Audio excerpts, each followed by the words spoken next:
وہ کتنی دیر سے ایسی تیزی سے سر کے بل نیچے کی طرف آ رہی تھی۔ وہ اندھیرے میں آنکھیں پھاڑ کر دیکھنا چاہ رہی تھی مگر کچھ نظر نہیں آ رہا تھا۔ شاید خوف کے مارے وہ کیفیت تھی کہ آنسو بھی جیسے حلق میں گولے کی صورت میں جمع ہو کر اس کی سانس لینا دشوار کر رہا تھا۔ بہت زور لگانے کے بعد آخر ایک لفظ اس کے منہ سے نکلا اور وہ ساتھ ہی اسی کا جسم کسی پر نور اور روشن سی جگہ پر نرم و ملائم گھاس پر آ کر گر گیا۔ وہ اچانک اٹھ کر بیٹھ گئی۔ وہ بری طرح ہانپ رہی تھی۔ سردیوں کے موسم میں پورا جسم پسینے سے سرابور تھا۔ اس نے ماتھے پر ہاتھ پھیر لیا اور انگلیوں پر لگا کر پسینہ دیکھنے لگی۔ اتنے میں اس کے کمرے کا دروازہ دڑام سے کھلا۔ فاطمہ بیٹا، تم ٹھیک ہو؟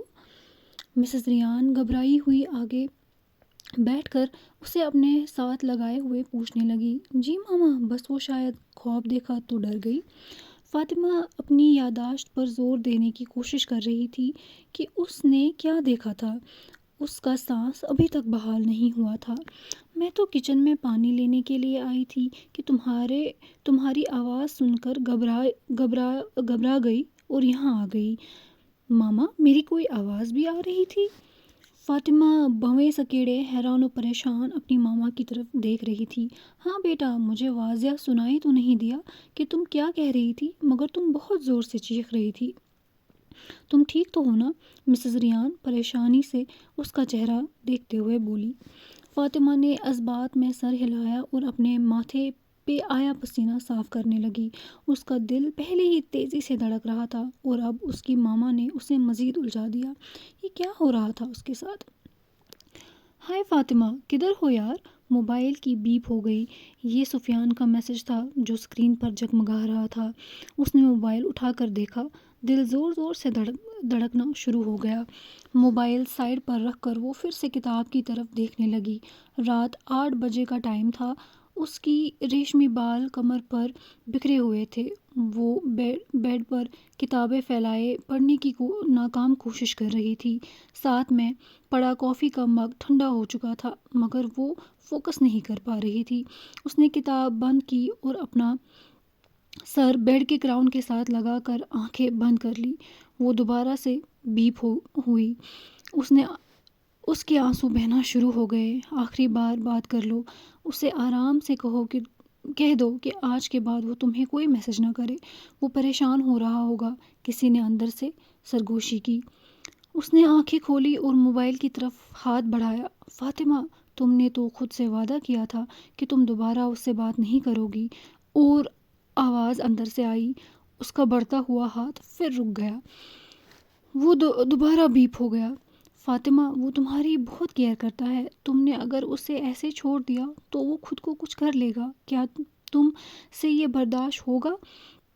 کیا تم خوش رہ لو گی اس کے بغیر؟ کیا تم سکون سے رہ لو گی اگر کوئی تمہاری وجہ سے اذیت میں ہوگا؟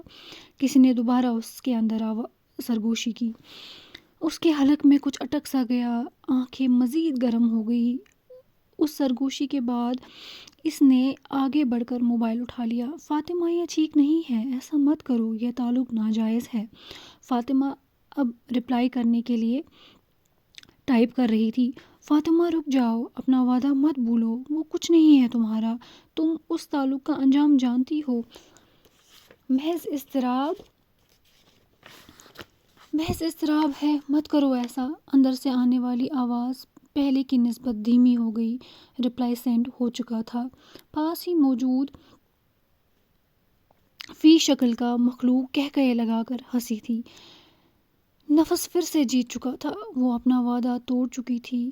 اندر کچھ تھا جو ایک دم اداس ہو گیا تھا۔ وہ پھر سے شیطان کو خوش اور رحمان کو ناراض کر بیٹھی تھی۔ اس کا دل بہت تیزی سے دھڑک رہا تھا۔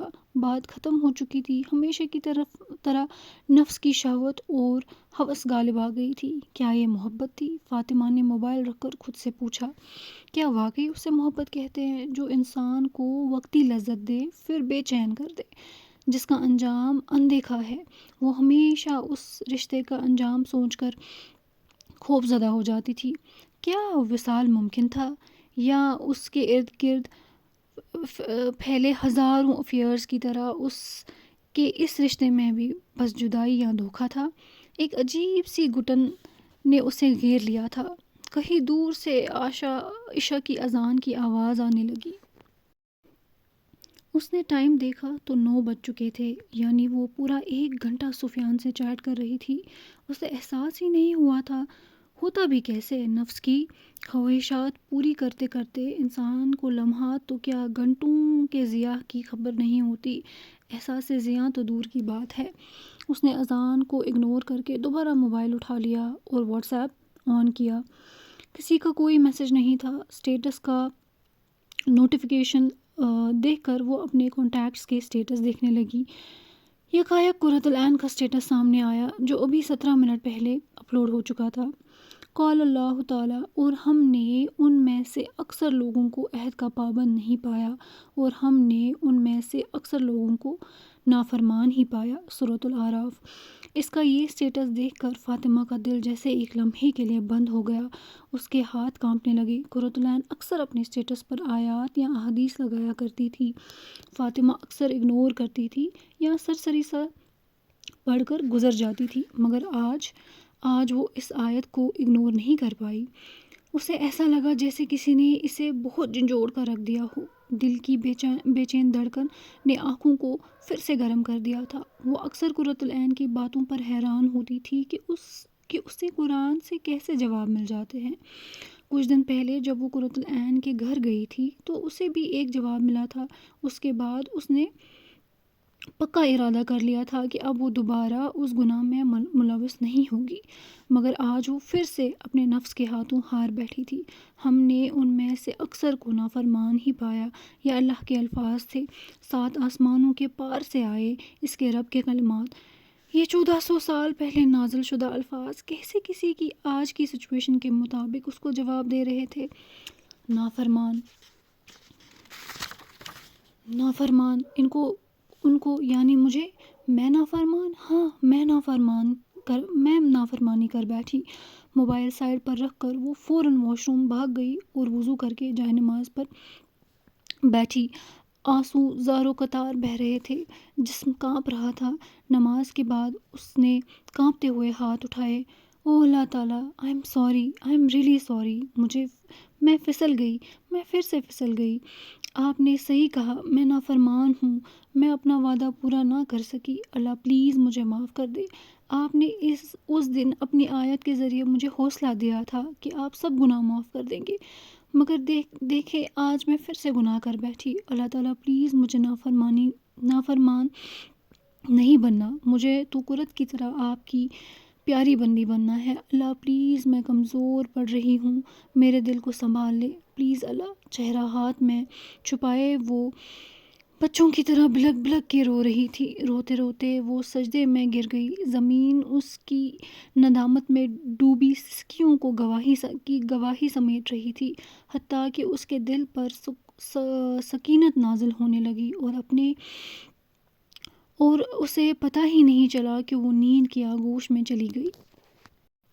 شہریار رکو، امی دیکھے اس کو، یہ مجھ سے مار کھا لے گا، میں کہہ رہی ہوں۔ نائلہ شہریار کے پیچھے ننگے پاؤں بھاگ رہی تھی، جو مذاقاً اس کا موبائل اس کے ہاتھ سے چھین کر بھاگ رہا تھا۔ دونوں بہن بھائیوں کی ازلی محبت اور چھیڑ چھاڑ ان کے گھر کا معمول تھا۔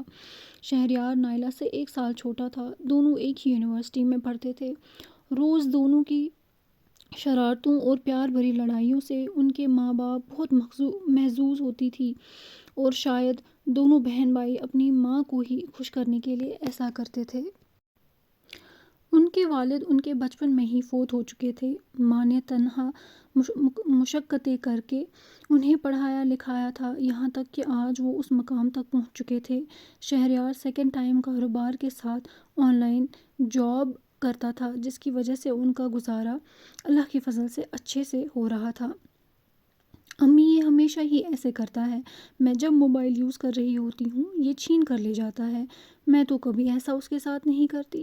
نائلہ روحان سی ہو گئی تھی۔ اس کی ماں نے ہنستے ہوئے شہریار سے کہا، شہریار بہن کو تنگ مت کرو، تمہیں پتہ ہے نا کہ وہ کچھ عرصے کی مہمان ہے۔ شہریار قہقہے لگا کر ہنسا۔ نائلہ مزید چڑ گئی، اسے یہ بات آگ کی طرح لگتی تھی، اور اس کی ماں ایسے موقع پر اسی بات سے ہی اسے چڑھایا کرتی تھی